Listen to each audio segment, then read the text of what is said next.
Good morning. It's lovely to see so many people here. Now, I want to start with a story.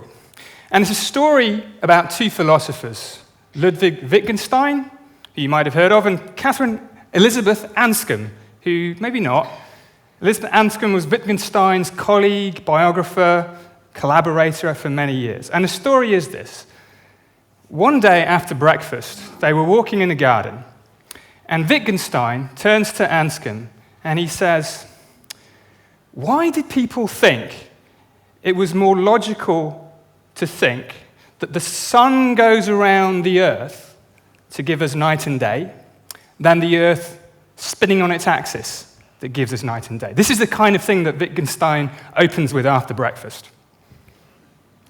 And so Anscombe turns to him and he says, "Well, I guess because it seems as though the sun goes around the earth, rises in the east and sets in the west." Wittgenstein nods and then he says, "Okay, but what would it seem like if it seemed as if the earth rotated on its axis to give us night and day? What would it seem like if it seemed as if that was the case?" I mean, this is a bit much for straight after breakfast, as we all are as well, so apologies for that. Now, in one sense, Wittgenstein is getting across the idea here that how things seem is not how things are. I mean, it's true that it is the earth rotating that gives us night and day. But I think he's saying something even more significant here. He's saying that even when we realize how things are, in many ways, things will still seem the same way they always did. We all notice that the sun rotates, the earth rotates on its axis, but the sun, of course, still rises in the east and sets in the west. The fundamental point is that when we understand how things are, things both seem the same and seem different. Now, I want you to try to hold that slightly weird thought in your mind, because what I'm going to try and tell you today is the same thing applies to how we experience the world around us and being a self within it. How things seem is not how they are. So let's think about what it means to experience the world. I mean, what could be more natural? What could be so simple that we don't even realize an explanation is needed? I mean, we wake up in the morning, we open our eyes, and this big, beautiful world just pours itself directly into our minds through the transparent windows of our eyes and our ears and all our other senses. I mean, this is not normally what you might see. This is a typical laboratory of a psychologist. It's not my lab, but I wish it was. It's got a very nice couch. You open your eyes and these things just seem to appear in your mind. It's as if the world is really out there with its colors, shapes, sounds, and smells, and we just open our brains and our minds to it. But how things seem is not how they are at all. Now, while I was talking about that, I wonder if you noticed anything change in this image. I can sort of see what's going on. Can I get some hands up if people saw anything change? There's a couple of people down here. Anybody else? One hand waving at the back. Okay, well done, those people. Very well done. This is how it started, the image, and this is how it finished. There's lots of things changing there. Look at that blue ball. That's just gone. The carpet's gone. Things in the roof have gone. All the cushions change. Everything on the shelf changes. How many people saw any of that? A few of you. So this is a phenomenon we call change blindness. And I think it's really interesting because it just shows that what we assume is going on is not always what's actually going on. And perception of change is not the same thing as change of perception. Now, just to try and build this story here, this might be the way it's easy to think. This might be the intuitive way we think how perception of the world and the self works. There's a world out there, that office. We read it out through our senses, which provide information, so we perceive the world, and the brain is perched inside the skull, peering out through the windows of the eyes. That's where the self is. The self is the thing that does the perception. And then we might figure out what's going on and decide what to do next. Make a cup of coffee, go for a walk, whatever. Pick up a notepad, do some email, that changes the world. So we have this kind of, the world, perceive it, think, act on the world. That might be the intuitive way we think. And in fact, when it comes to AI, and I'm sure we'll talk about this later, that's often the way AI systems are built, that they make a model of the world and then reason on it to figure out what to do next. But what's really going on, I think, is something quite different. Both our experiences of the world and our experiences of being a self within that world are both forms of perception. They're both kinds of controlled hallucination, which are tied to the world, not by criteria of accuracy, but by how useful they are in the business of staying alive, something evolution decided for us over many thousands, millions of years. So let's start with something very simple. Let's start with the experience of color. What could be simpler than the experience of color? Well, color turns out to be far from straightforward. And we don't even need neuroscience to tell us this. We know from physics from long ago that our eyes, although our eyes open our brains to the visual world, the cells in our eyes, the photoreceptors, are sensitive to only a very tiny slice, a very thin slice of this electromagnetic spectrum. Now, color-wise, this thin slice of reality, that's where we live. And within that thin slice, the cells in our eyes are only sensitive typically to 3 wavelengths. We call them red, blue, and green, but of course they're not actually colored. They're just 3 different wavelengths. And out of those 3 different wavelengths, our brains create this palette of almost infinite variety of different colors. So color-wise, what we experience is both less than what's really there and more than what's really there. It's very different from what's actually there. Color doesn't exist objectively in the world. The painter Cézanne said, he said, color is where the brain and the universe meet. And I think that's a very nice way of putting it. But this doesn't just go for color, it basically goes for everything. Here's one demonstration, just sticking with color for a moment, that I think really makes this point. This is called the lilac chaser illusion. It's one of my favorite illusions. Now, I hope this works from where you're sitting. What I'd like you to do is stare at the black cross in the middle of the screen and try not to blink or move your eyes. Then I want you to raise your hand if you see the magenta patches disappear and something happen. Okay, I think that's quite a few people. I think that's most people. Now, if that's working for you, what you should see is the magenta patches all disappear, and there's a single green patch which goes around. Now, if you blink and move your eyes, the green patch will disappear, the magenta patches come back, right? Good. I think that's right. Now, there is no green patch at all. There is no green in this image whatsoever. There are only magenta patches that go on and off, one after the other. Now, what's going on here is actually a combination of 3 different kinds of visual effects. I mean, there's this thing called Troxler fading, which is when things are in the periphery of our vision and are blurry at the boundaries, the brain tends to fill them in. It might seem as though we see everything in high resolution, but we don't. We only see a very small part of our visual field in high resolution. The brain makes up the rest. The next thing is apparent motion. When things change next to each other, the brain infers movement. That's why TV works. And the third thing is color opponency. When the brain gets used to a particular color, and then that color goes away, we tend to rebound and see the opposite in color space. And the opposite in color space to magenta is green. There's actually a 4th thing going on here, which is I already told you that colors don't really exist. Well, magenta exists even less than other colors. What is it? And this is because, I can't resist telling you, I mean, the reason for this is, we make magenta by mixing red and blue light together. Now, red and blue wavelengths are kind of at the sort of at the opposite ends of the visible spectrum. Normally, when red and blue light come together, there's also light in the middle, which we'd experience as green. But if we just mix red and blue light, there's nothing in the middle, so the brain doesn't know what to do. It has to make something up, so it makes up magenta. So magenta is not green. So when you're seeing the green, what you're seeing is not green. Okay? Good, fine.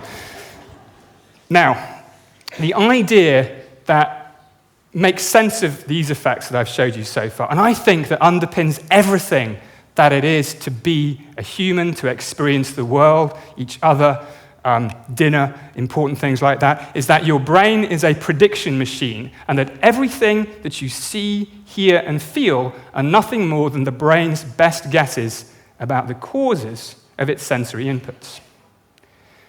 Now, like all good ideas, this is not a new idea at all. It's got a very, very long history.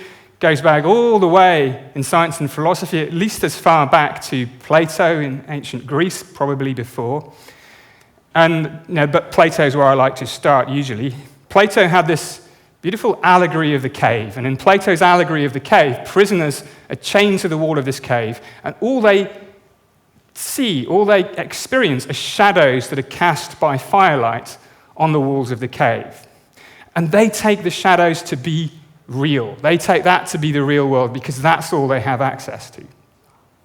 Now, if we just skip over a few thousand years from Plato to the present day, instead of prisoners trapped within the cave, just imagine being your own brain.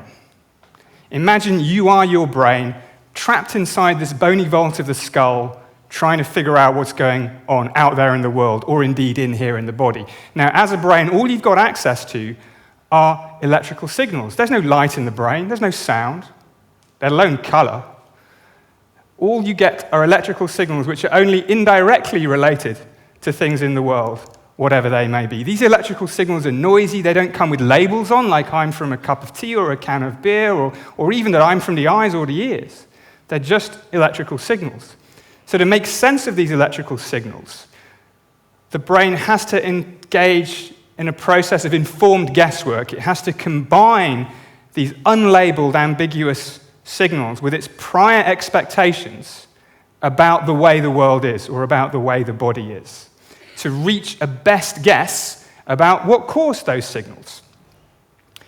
And this, I think, and there's lots of evidence for this, this is what we experience. The brain doesn't read out the world in a kind of outside-in direction. It actively creates the world. What we experience is the brain's best guess of what's going on in the world.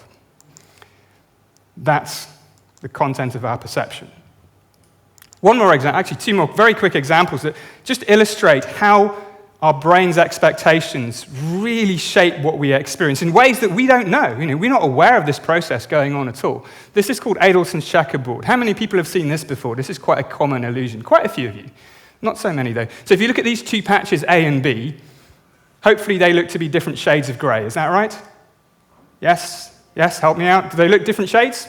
Yes, good. Of course, they're not different shades. They're exactly the same shade of grey. And I can show you that by putting up a different image here where they're joined together. And you can see it's exactly the same shade of grey. If you think I'm tricking you, I'll just move this grey bar across, and you can see it's a single shade of grey. But take it away, and it looks different again. So what's going on here? Well, what's going on here is that your brains, every one of your brains, has built into it the knowledge that surfaces under shadow appear darker than they really are. Your brain knows this, but you don't know that your brain knows this. You do now. And so that's why we see patch B as lighter than it really is. But this isn't a fault of the brain. The brain isn't a light meter. It's not trying to tell you exactly how much light is coming. It's trying to figure out what's going on. And a checkerboard is a very, very good guess for what's going on there. Okay, one more example.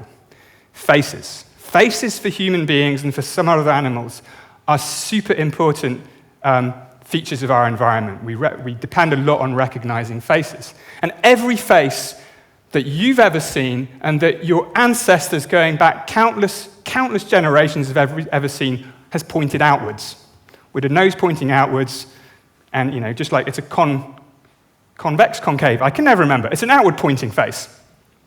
Except this is a hollow mask and it rotates. Now what's happening here, I hope you can see, is that kind of at the midpoint, this hollow mask seems to rotate in both directions at once. So it actually works even better with a real mask. Just around now. Now it seems to go in both directions at once. And I think this is fascinating because it sort of shows that the brain is so determined to experience faces as pointing outwards that it would rather reach a weird conclusion that a face can rotate in two different directions than to see an inward pointing face.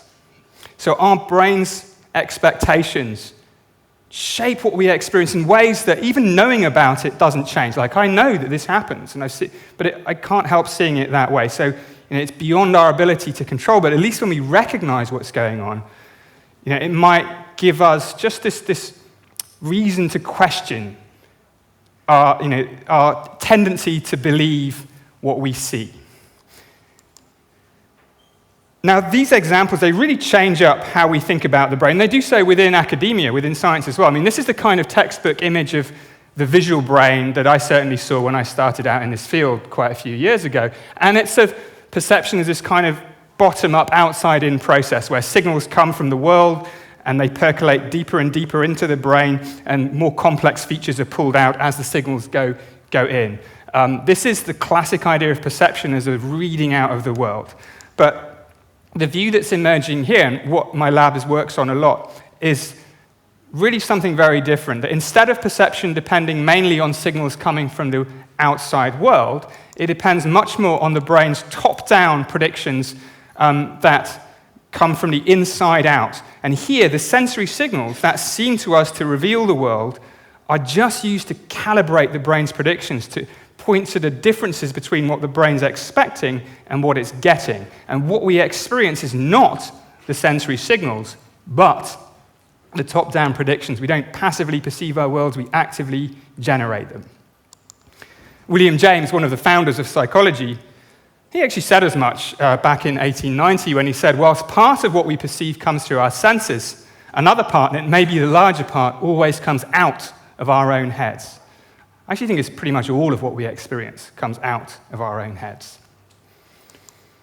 So instead of saying, I'll believe it when I see it, which we're very used to doing, right, in common culture, I think we should probably say that I'll see it when I believe it, or when my brain believes it. And one thing I'll come to later is that because we all have different brains, we will all have different experiences, even for the same shared objective reality. And even though it doesn't seem like that, because it seems as though we see the world as it is. Now, sometimes this process can go awry. I've given you a few illusions, but it can go strange in everyday life too. There's a phenomenon called pareidolia. Back to faces again. Faces being super important. We tend to see faces everywhere. You can see faces in clouds here. Our brains are constantly throwing predictions of face out into the environment to see where they stick. We see faces in clowns, we see faces in the arrangement of windows in churches, in taps in a bathroom sink, everywhere.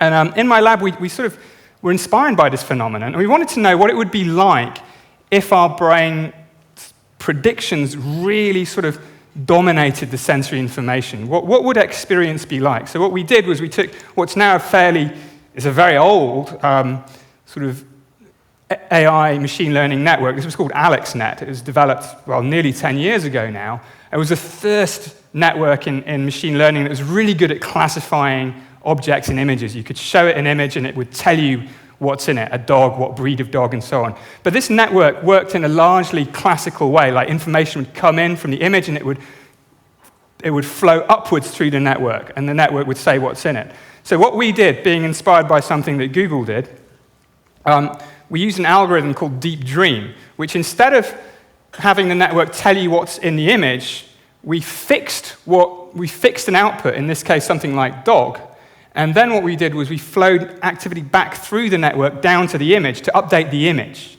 So very simply, it's a very kind of broad way of projecting a prediction into an image, as if the brain had an expectation of dog.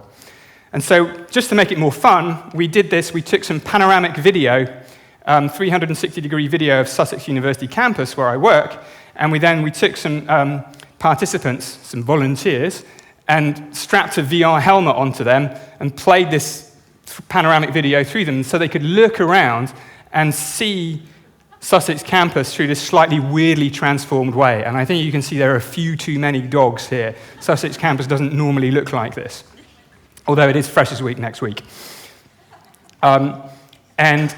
This doesn't resemble any experience that people have, really. Some people said it's a bit like a psychedelic experience, maybe a little bit, but not really. But what it is, it's proof that we can really model different kinds of experience this way. And what we're doing in the lab now, just out of interest is we're taking this method, we're trying to really specifically model different kinds of visual hallucination that people have in let's say, psychosis, in Parkinson's disease, after visual loss, to try and understand what's going on in the brain when people experience the world in really different ways. But for now, the take-home message is that if we can think of hallucinations like that as a kind of uncontrolled perception, where the brain's predictions lose their grip on reality, well, we can think of perception in the here and now as a kind of controlled hallucination, where the brain's best guesses are closely tied to their causes in the world. Now, in this last part of this talk, I want to argue that this doesn't just apply to our experience of the world outside, it applies to the experience of being a self within that world. Now, what is a self? Strange question. It's me, right? I'm a self. But the self is actually many different things for each of us. There are many different ways we experience being who we are. There's the bodily self, this physical thing that is my body. That's part of me. I experience it from the outside and from the inside. There's the perspectival self, the experience of the world from a first-person perspective. Here. The volitional self, I feel like I have free will, agency. And then there's the narrative and the social self. Only here do we start talking about the I, something you give a name with a set of memories of the past and plans for the future. Finally, there's a social self, the aspect of each of us that's refracted through the minds of others. Part of what it is to be me is how my brain perceives others perceiving me. Very important for humans. All of these aspects of self can come apart in the clinic, in the hospital, but also in the laboratory. And they're all, I think, different kinds of brain-based prediction, different kinds of controlled hallucination. And I want to just give you one example, which is the bodily self, the experience of what is and what is not the body. And the same story applies. The brain doesn't know what the body is. All it's got to go on is sensory signals like vision, but also proprioception, the sense of joint position and angle and so on. What we experience as the body is the brain's best guess of the causes of these sensory signals. And there's a very good demonstration of this called the rubber hand illusion. How many people have seen the rubber hand illusion before? Oh, look, this is definitely the most popular one. I'm going to show it again because it's really fun. In the rubber hand illusion, see the guy in blue, he's staring at a fake rubber hand, which is located roughly where his left hand might normally be. His real left hand is hidden from sight behind that cardboard partition. And then the guy in green takes two paintbrushes and he strokes the hands simultaneously. So the guy in blue's brain is looking at a hand that looks like a real hand. He's seeing it being touched and feeling the touch. And the idea is that the brain puts these things together and kind of comes to the conclusion like, oh, wow, well, that must be my hand really, even though it's a bit weird and it's not connected to my body. It must be my hand. And that's by far the best way to test it. And it is kind of an uncanny experience. This is a good thing to try out at home, actually. It is kind of fun. It is kind of an uncanny experience. You never really think it's your hand, but it does show that our experiences of what our body is surprisingly flexible. Now, I can't help telling you a little twist on this story, which is that one of my colleagues, Peter Lush, was very suspicious about the usual story about this, that it's about what neuroscientists call multisensory integration, like vision and touch going together and so on. If you think about the experiment design, it's like there's a very strong encouragement to have a weird experience. So he thought that actually the rubber hand illusion might be more it's real, but it might be more generated by what we call demand characteristics, so features of the context that encourage us to have a particular kind of experience. And in support of that, he did what I think is a really crazy experiment. He actually did the rubber hand illusion on about 400 people, and then correlated the strength of it with how hypnotizable people are, which is a very stable trait. It's nothing to do with Darren Brown. We're all hypnotizable to some degree. And what that means is our experiences are likely shaped by our context to different degrees for each of us. And there's a very, very strong correlation, actually. So the rubber hand illusion, if you experience it strongly, means that you're more likely to be a highly hypnotizable person, which is not a good thing, not a bad thing, not a good thing. Just like height, it's a different thing. One more example, this is one you can actually try to see whether it works for you. I don't know if you remember this. This is called a visually evoked auditory response, a very complicated name. How many people seem to hear something when the pylon hits the ground? Don't be shy, a few of you. Not so many.